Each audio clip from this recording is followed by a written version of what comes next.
You are listening to the sounds of the Right On Network. Hello and welcome to episode 35 of On the Record, brought to you by the On the Record Jams, brought to you by the Right On Network. I'm AJ. And I'm Arthur. And on this episode of On the Record Jams, we are going to talk about the record Miss Sweeney by Weezer. It's on the Weezer album, colloquially called the Red Album. It's their 1, 2, 3. Their sixth proper studio album. It came out in 2008. Wow. Do you remember what you were listening to? What was going on with you, Arthur, in 2008? Oddly enough, because of the power of streaming and playlist making and all of that stuff, I had an Apple Music or iTunes account back then, and I made a bunch of playlists so you could have kind of time capsules of what I was listening to. And something popped in my head a few days ago about some like 2008, 2007-ish R&B. And yeah, I went back to that place. So it was a lot of The Dream, who is now kind of known as the guy that writes a lot for Beyonce. But there was a period of time where he was his own thing. And he put out like 3 albums kind of back to back to back. And there are these ensemble things. There's a lot of mood to it. There's a lot of zone to it. Kids now call it vibe music. He's not a killer singer. He's not ultra cool. He can't dance. But he made those 3 albums and people loved those albums. And he just popped in my head and I ran back one of these playlists I made for his stuff. And man, that thing is like an hour and a half, 2 hours long. And yeah, I was blasting it. So I know for sure there was some of that going on. I want to say Return of the Mac was out then too. So, and I don't mean like the hit song Return of the Mac. I mean Prodigy from Mobb Deep and Alchemist doing an album together. You know, the one producer thing that we talk about a lot, the one producer, one rapper albums. I think that was around that time too. Yes, and I think 2008, if you guys can correct me if I'm wrong, this is during the time where maybe like the first smartphone is coming out and you're getting the, not Laffy Taffy, but the Soulja Boy, Superman, that hoe. Yeah, that might have been around that same time. Yeah, Return to Mac was 2007. So yeah, I was listening to that like it was the only thing I had if I wasn't listening to R&B. So we're getting like a culture change. Like YouTube is out, like all this stuff, and like how people are acquiring music. We'll talk about how this is the 6th studio album by Weezer.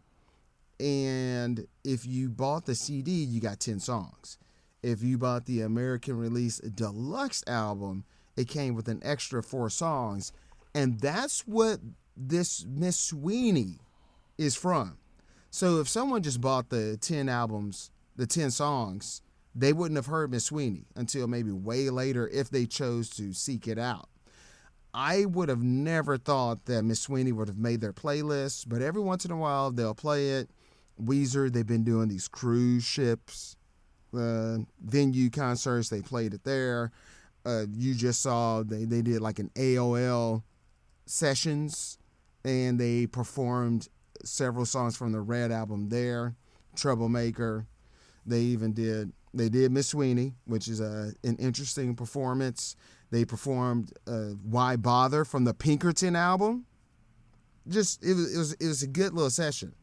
And we're going to go further into that, but I would have never thought that Miss Sweeney would have survived. And like, there's been fans to recreate the song, either covering the song or recreating like little drama vignettes of it.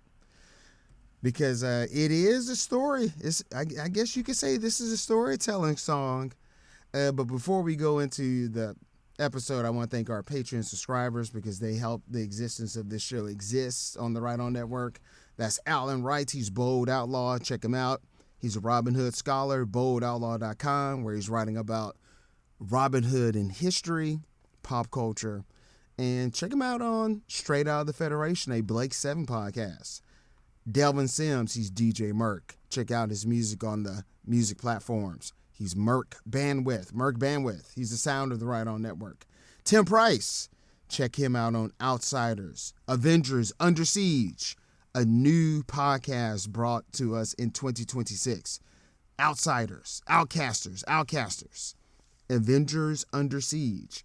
We have Cluck Trent, Kevin Federkowski, Mark Blair, Paul Hicks over in Australia. You gotta love the Paul.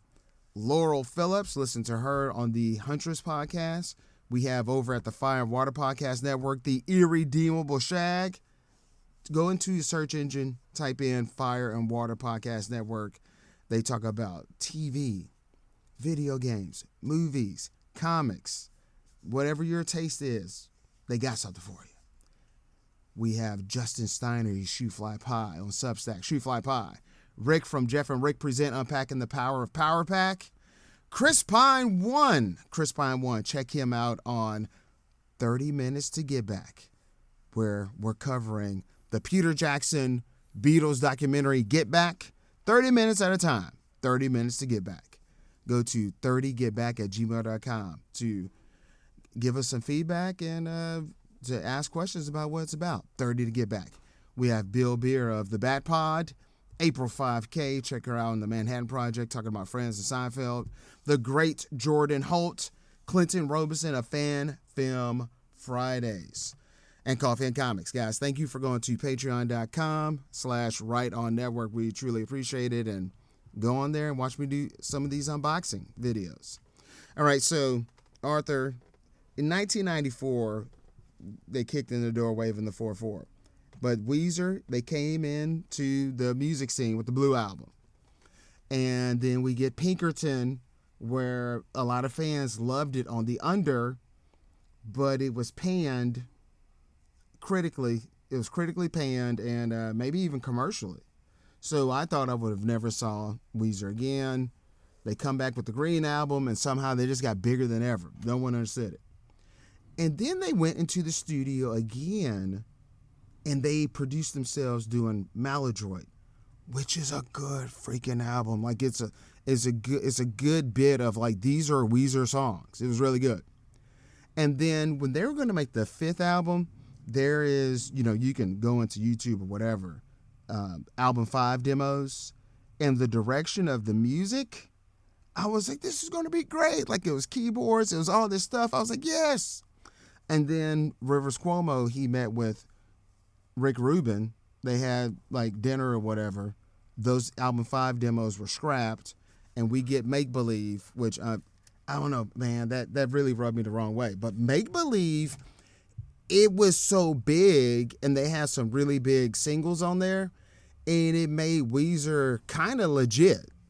Like, I think this is when Weezer, because they did Beverly Hills, and they had other songs on there where it's like, you know what, I think from this point on, hey, having them do a draft party concert where they perform like 5 songs before the draft, which they did like in 2001, 2022. 2021, 2022. And, or if they come to your town, they're going to sell. But I think by that 5th album, Make Believe, they were now, not that they weren't legit, but they were legit at that point. So when they came out with the Red Album, it was like, all right, what you got this time? And I think the Red Album has some bangers on it. I think The Greatest Man to Ever Live is awesome. Troublemaker. I think Dreamin' has some quintessential Weezer stuff on it. And you said you listened to this album before we started recording, right? Yeah, I listened to the whole thing yesterday, and that was after I just jumped into the song.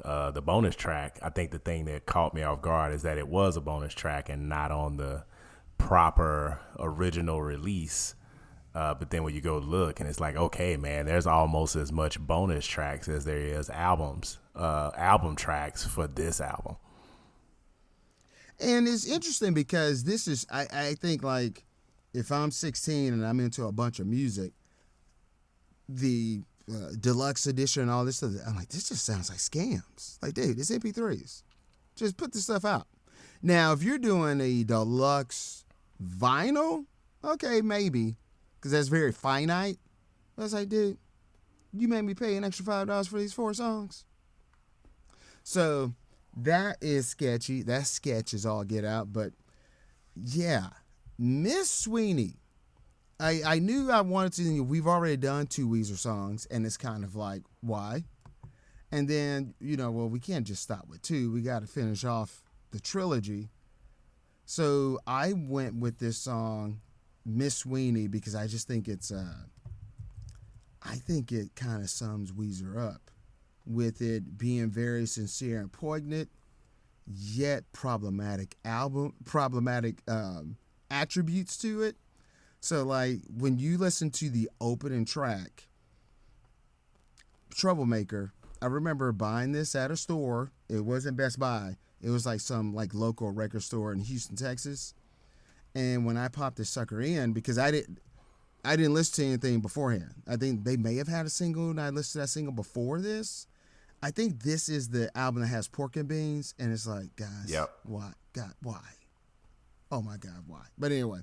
But Pork and Beans went big, and something that song did, it was actually on the Pulse. The video had people who were going viral on the internet, and this is like 2008. So, I mean, I guess they were on the Pulse, but on this opening track, Troublemaker, where he goes, marrying having 7 kids, growing up and living and dying, hoping there's a God. But the fact that, like, there used to be a time, guys, where, like, in the 90s, they were really trying to, like, hey, man, let's eradicate calling women the B word. Like, they were trying their best to do it. There was this, there was a TV show, it was short-lived, but I thought it was great. It had Lorenz Tate in it. And there was a part where he was like, hey, man, these bees look fine. He was watching a TV show. And everything stopped. The crowd went, whoa, everything stopped. And I noticed this is when the everything stopped happening. I feel like it was with the Chappelle show, because Dave Chappelle, he was brilliant with, I'm going to come off non-threatening, and I'm saying some just Blade Runner type stuff, right? Like I'm cutting through everything, but I'm presenting it like I'm harmless, and that's where I caught you off guard. And he would be saying the B word, N word, all this stuff. And then I noticed the whole thing of throwing that word out there and everybody stopping, that ended. So you get Weezer saying this marrying a bitch. I don't even know if you caught that, because he kind of said like, yeah, but it was like, wait a minute, what?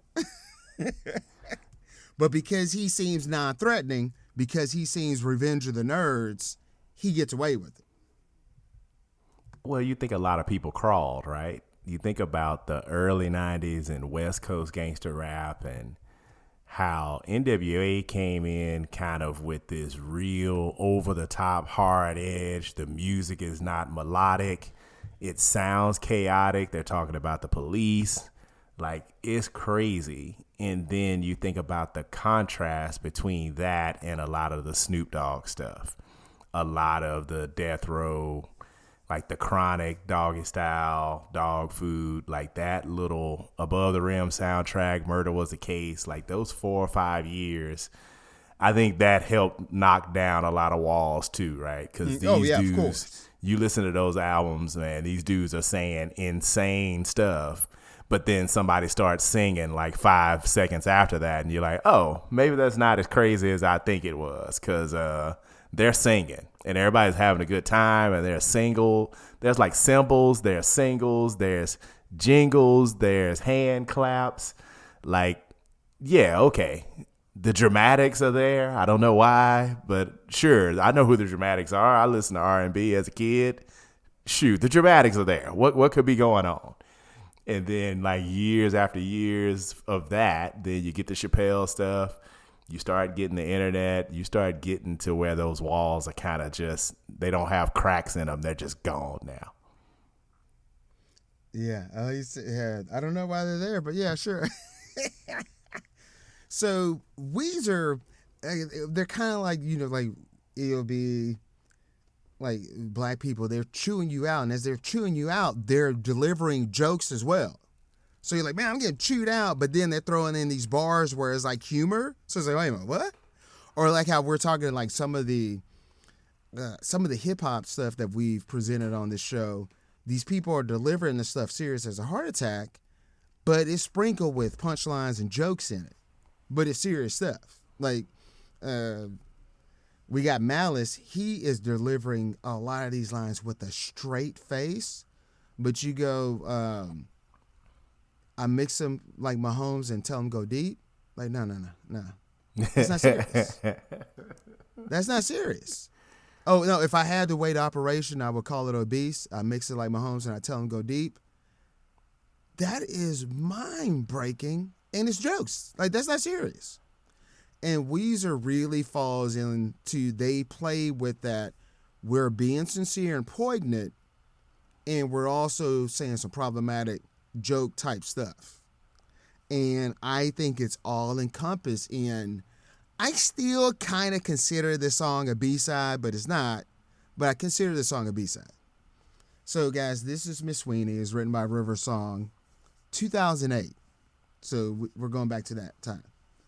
And it's an office drama, it is. And again, very timely, because I know like in 2001, 2002, you had the British Office with Ricky Gervais.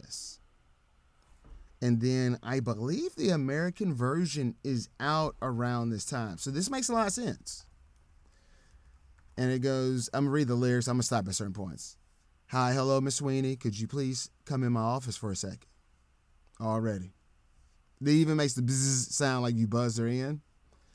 I'm heading home for the day, and I thought it'd be good for you and me to check in. I met with the gal from Expo, and they do have the slab cabinets in white. Already, you're kind of like, wait a minute, what's happening here, right? And I met with the gal from Expo. The gal, all right? She thinks that we could take the measurements down at the site. If we do that, we'll be just fine, Miss Sweeney. That's all I have to say to you at this time, Miss Sweeney. Actually, there's one other thing on my mind. Now, it started really being a thing with the Pixies in the late 80s of this sound of there's these quiet parts and then it gets loud. And then there's these quiet parts and then it gets loud. And then, boom, Nirvana put that on the world map. And Weezer does this here. And it goes, girl, you make the rain clouds disappear. The sun always shines when you're near. I'm waiting until you love me. And then it's like that was like some type of hallucination, some AI hallucination. He comes back down from it and goes, oh, I'm so sorry, Miss Sweeney. I don't know where that came from. I think I was overcome by spontaneous emotion. Anyway, the cash deposit of $5,000 will need to be sent to the property owner tomorrow. If there are any problems with that deposit or contact, don't be afraid to holler. I don't want to have to approve every stinking dollar that we borrow. Forget it, Miss Sweeney. Girl, you make the rain clouds disappear.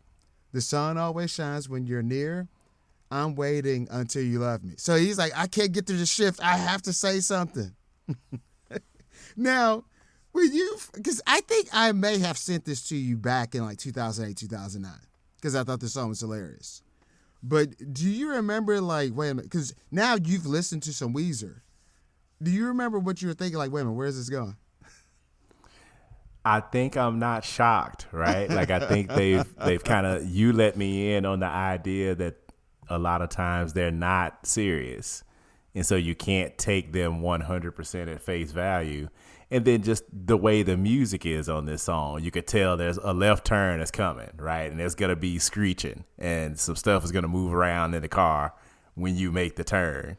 And so, yeah, that's what happened. They did the hard left turn for the chorus. And then it's like, oh, okay, like these guys are doing this. and they're laying it out, and the mood of the music goes with all of it. And like you said, it's quiet, then it gets loud, then it's quiet, then it gets loud, and it's like, oh, okay, so he's doing this, and I'm guessing this is how that would go. I mean, you think about American Office to cover that bass. That was 2005. Mm-hmm. So yeah, that came a lot sooner than it felt like it did. But either way, you're talking about that show had been out for a few years by the time this came out. So yeah, completely makes sense that they would make a song and it's almost like soundtrack music to that show in some ways.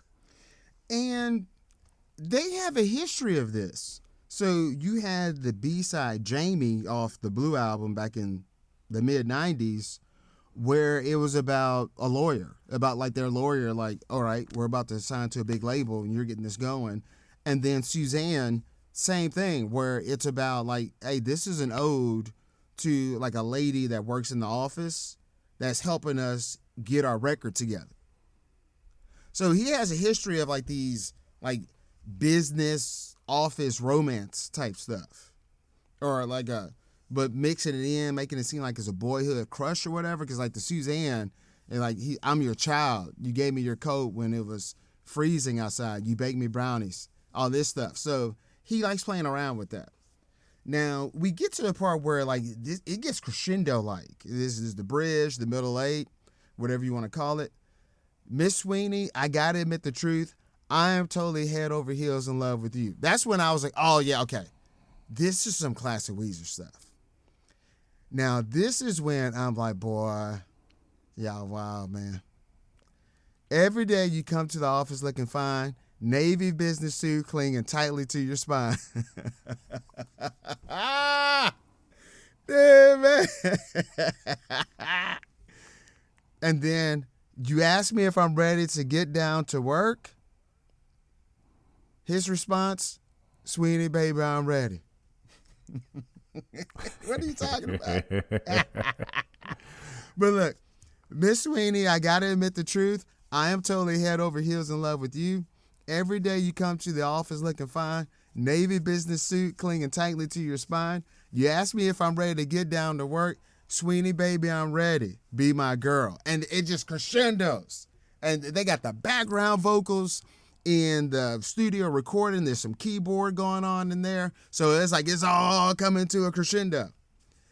You make the rain clouds disappear. The sun always shines when you're near.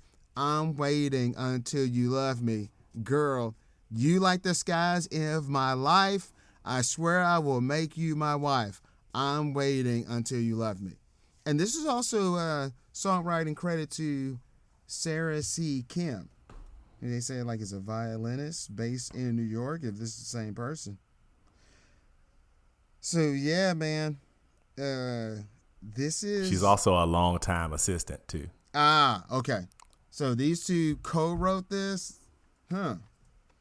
Yeah. Could you please step into my office for a second? It's interesting that this didn't make the 10. Like, this didn't make the, like, hey, man, I'm 15 years old. I could just give you this $13 on Tuesday at Best Buy for the cheap price. I don't want to pay for the deluxe. It's interesting that this didn't make the top 10, but then at the end of the day, this has been on their set list and songs that are really good. That's, like, he does the one song where he kind of does the jizza. Like on this song, I'm gonna cleverly rap all the record labels, and then on this song, I'm gonna cleverly rap all the. He did like he was naming all these bands and stuff. Remember that one? Yeah, Heart Songs. Heart Songs, yes. That was like there's some really good stuff on this album, but it didn't make it's still not out there. But with Miss Sweeney, I think they may have heard like responses from the crowd. We want to hear Miss Sweeney, because at the end of the day, as problematic as this song is, it's Weezer. Like it rocks. Yeah, it is very Weezer, and also too there was a fight to get this song on the final track list. It's just somebody didn't want it, and the eyes didn't have it on this one, so it ended up just being, knowing in that era, like you said, it was a heavy bonus time. Yes, it's the first of the bonus tracks, so it was like, hey, this thing is gonna see the light of day, especially knowing how Weezer functions, where they have a lot of non-album music out there in the world. And it seems like this album is very well produced. And I think with this song, it's like it's not in the same production mix session. Not saying that's not well produced, but it does sound like an extra. I don't know. Well, this is with Rick Rubin, right? This one, was it the guy Jack? Like something like they recorded with this guy a couple of times. Because I know they kind of got split up into 3 sessions for this album. Okay.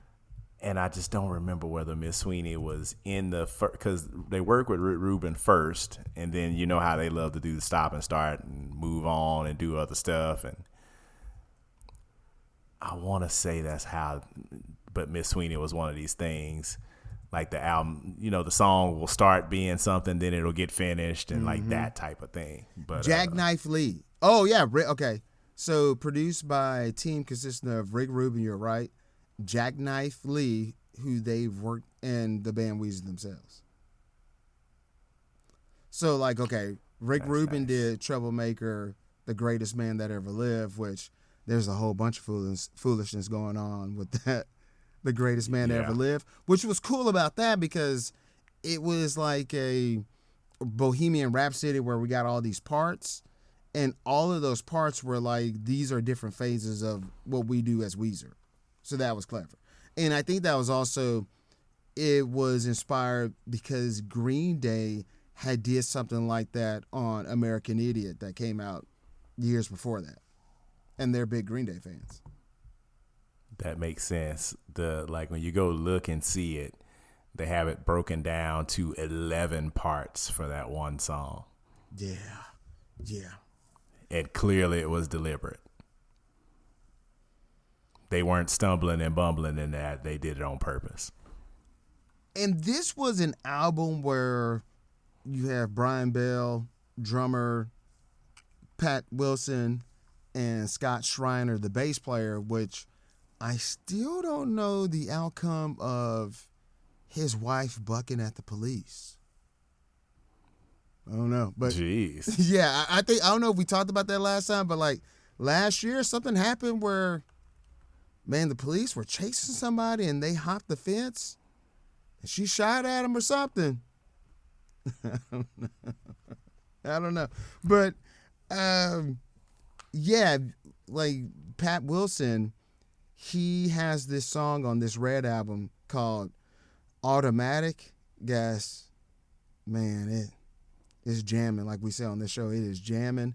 And Weezer did this thing during the Red Album time period where they have a video for the song Troublemaker, and they are doing one of those, like they're in LA and people are skateboarding and stuff. And Weezer was doing this thing called a hootenanny. Come on down for a little hootenanny. Hey kids, come on down to the old hootenanny. We'll be coming through your town probably about this week sometime. Yeah. Hey now kids, come on down to the old hootenanny. We'll be coming through your town anytime. That's right. And some of you that know about hootenannies, that's when like everybody in town, come on, everybody, bring your instruments. Everybody bring your instruments. We're just going to be in the town square rocking out. And they did that with Automatic with the crowd, and it's a moment. But yeah, Miss Sweeney is doing the things that I like that Weezer does: background vocals, crescendos, build-ups. There's some keys going on in this. I like when Weezer uses keys in their music. I think it's just a quintessential Weezer song. He said, "Oh, forget it." I think now they call it "He Was Willing to Risk It All." This song is the anthem of "I'm willing to risk it all." Yeah, it's so cool. The pace of it, like Yes. the fact that even if it's not serious, like just the way the music is produced and the way the first verse has this angst to it, like the way he's singing is disjointed. It is some Weezer on there, but it's just like you could tell, like even if you're not looking at the lyrics, you're just listening to the song. You're like, he's finna do something stupid. What is he doing? Like, what's happening here? Like there's got to be something else going on. What's the story? And then there's one other thing on my mind, And then bang. he loves musicals. He loves the theater.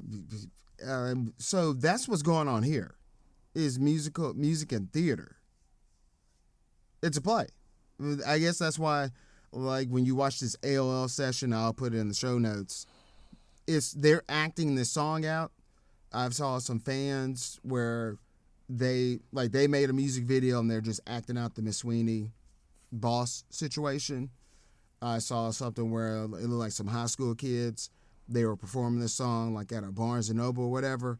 So it was hitting people in the pulpit. This song was, and I think it's a good record. I think this is a good record. It's not doo-wop going on in this, but definitely just having the backgrounds to carry mood and tone. I think you got to use it. Like, that's what I like about this band. They do guitar solos. There's not a guitar solo in this, but they do ooh, ah, repeat like a vocal for the background people. And it's like, yes, do that. Please do that. That's why I wasn't mad when the bass player, the lead / rhythm guitar player, and the drummer, they're like, hey, I want to write a song and lead sing on the album. Yes, let them do that. Let them touch that. So, man, Miss Sweeney, and Rivers is performing. Like, he's doing some leading man stuff on here where I'm playing it straight, where I'm saying all the boring office jargon. I think we do have a slab cabinets in white.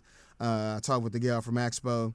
She said we can take the measurements down at the site. Like, he's playing that all straight, and then he's doing the I'm yearning, I'm bellowing out, I'm emoting, and then, I'm going to do a crescendo build-up and just be uninhibited, and then the exhale of the crescendo, and it's just like, I guess I'm just going to fall flat on my face, but at least I put that out there. I was going to explode. Like, he did all that within the 3 minutes, 40 seconds, or however long this is.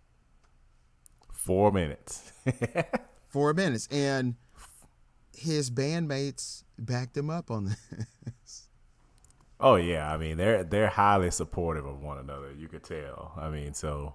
but I really like about this album, and you can notice it, right? Because, I mean, his vocals are pretty obvious. So when it's not him, you could tell it's not him.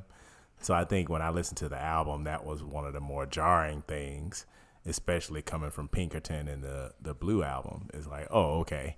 I didn't know how often this happened, but it happened a lot on this album, and I think the album was better for it. The other guys getting to really throw their weight around in the album, whether it be the vocal stuff or the writing of the songs, where it's kind of obvious that this is not a Rivers thing. Like, it's gotta be somebody else, because this doesn't sound like something he would do. Yes, and even in live performances, I believe now with the song Keep Fishing, there was a certain point where now Brian Bell, he does the lead on it. And it's a certain kind of take that he has on it that I prefer it. So, yeah, they know each other. They're being supportive of each other. But, yeah, you said that you really dug Cold Dark World. Yeah, I thought I knew, and Cold Dark World, Automatic, The Angel, and the one, like that whole little last half, or I guess if this was the LP, this would be the second side. Yep. Like it's not like the first side doesn't have jams, but those sound more like, hey, we're kind of like backtracking. Like, we've done all these types of songs before. It's just the topics have changed a little bit. Obviously, with The Greatest Man Ever Lived being just a total flex, like something that you can't do on your second album. It's the type of thing where you got to have a catalog to do something like that. So it makes sense that they had to work their way up to that song. But then it's like a lot of the experimentation is happening on that second side. But they still went out of their way to kind of make it go together, make it cohesive, make it easy to listen to back to back. So you could feel, again, they're talented, right? They're a good band. So they know how to do that stuff, and they pull that off on this album. Thought I Knew, that's by Brian Bell. And Brian Bell, he had a side band called Space Twins, and I like the music that he would have with that band. They mostly play in L.A. King, that's by the bass player Scott Schreiner, and that ends up really ending this album. And it's a good song. It's long, and it's a lot of extra texture going on in it. And then Automatic, that's by the drummer Patrick Wilson. I can't remember the band that he used to be in, but it seems like now they don't do the side projects. It's just straight up, look, Weezer's our bread and butter, and man, we're grown men. We got our kids in private school, and we're trying to add a wing to the house. So man, let's just do the thing that's getting us our income. This brand now that we have, Weezer, like they got this, they're a brand. Man, after 30 years, yeah. I would have never thunk it. I would have never thought, like I was telling you earlier, would I have believed, like, after Pinkerton, maybe 20 years later, they come back to perform those two albums, but I never would have thought, no, they're going to be an active band for, like, the next 30 years. Like, wait a minute, what? Like, kids in 2026 are going to know the words to Island in the Sun. Like, huh? So, man, they did it. It happens, man. We're 30 years since All Eyes on Me. We're coming up on 30 years since Reasonable Doubt. So that means we're 30 years from Iron Man, Pinkerton. Like, this is, time has been slipping into the future, man. Doo-doo, man. Mm-hmm. It's been a good long while. And like you say, things have had a lot of opportunities to come back around and come back around again. And Weezer has been like self-aware enough and opportunistic enough to lean into that. Like, you think about a lot of the stuff they did online in the, I don't know what you call it, the aughts, the 2000 decade, even when they were stopping and starting. When they came back, they did a lot of fan service. They did a lot of online stuff. We were talking about this before we started, like a lot of outtakes seeing the light of day. So they're not living with hey, we're going to hide all this stuff and not let you hear it. It's like, no, maybe some of this stuff, if we don't want you to hear it, there's a reason, because we think it's not jamming. But if we're kind of not sure, or we got multiple versions of a song, hey, we're going to put it out there. We're going to let you hear it. That's kind of their way of showing more of their process, kind of letting their band blow off steam, because keeping a band together, changing members, adding albums. I mean, these guys have 15 albums, and that's just proper studio releases. Like, man, and only one of them is a full covers album. Like, that's a lot of material to put together to get out into the world, man. So it's an accomplishment, man. It is an accomplishment. Red Album, Miss Sweeney. Yeah, they got it. 2008. Man, it sounds modern to me, but yeah, this is 2008. The song Beverly Hills being played in stadiums at basketball games and all this stuff. Warm-up music. Yeah, it blew my mind. I would have never thought. So, yeah, my final thoughts about Miss Sweeney is, check this out. Let's do it in the show notes. I want to know your thoughts about this. Does this sound like a B-side throwaway? I'll put the acoustic version there too, where they're performing at the American Online AOL sessions. I think it sounds really good. I think they pull it off. Let us know your final thoughts about Miss Sweeney. I mean, it's yet another jam, man. I think, again, if you're going to have 15 albums and there's going to be different eras of what you do, you're going to be trying different things, stopping and starting, changing members. I really enjoyed the Red Album. especially knowing what we had talked about before from the first couple of albums. And Weezer's kind of constantly had this environment where the type of group they are, like with the jokes and the not seriousness, but they are a real band and they take their art seriously, but some of the songs aren't serious. I think is really, again, an accomplishment for them to have pulled off what they have done and to curate, keep a fan base, even though, fan bases are what they are. It's, at worst, they're kind of a relationship with people you don't know and people who think they know you. And for you to kind of manage that and keep it going and get a chance to not lose yourself in it and still kind of make the music you want to make, like that's a very difficult thing to do. And like you say, the Weezers had the nerve to be popular multiple times in multiple ways for multiple reasons. Because, Beverly Hills, when I hear that song, like for whatever reason, that song, I have to go look and see when that was every single time. Cause when I don't think about it in an album way, I could be like, man, that could have been 97. That could have been 2001. That could have been 2015. That could have been 2 weeks ago. And it's really like, what, 2005? Yeah, and that's the smart thing about it, yeah. So it's like, this is just, I like getting these additional peaks in here. So I'm assuming / hoping that this won't be the last time we get to Weezer. It won't.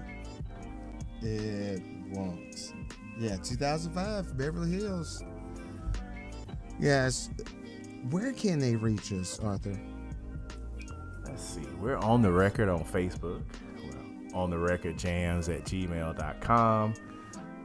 YouTube, Amazon, anywhere where you get your podcast from. You can find a comment field, leave us a review, help us get in some more ear bells where more people can hear us. We're OTRJ on Blue Sky. We're on the Record Jams on the X. We're around. We're almost like the kids say, we're outside. We're outside. Okay. So let us know. Tell us about Miss Sweeney and prior episodes. We still want to hear about that. Like, let's say you just started listening to the show and you're like, oh yeah, you guys talked about Stevie Wonder. I got a comment about that. Hey, let us know. Even though that was weeks ago, months ago, we can cover it now.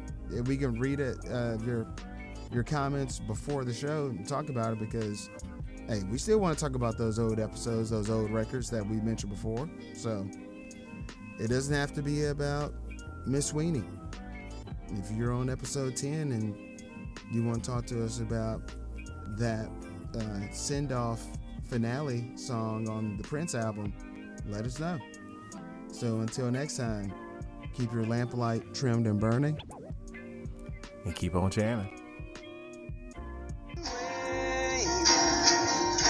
Until you love me, Miss Sweeney, I gotta admit the truth.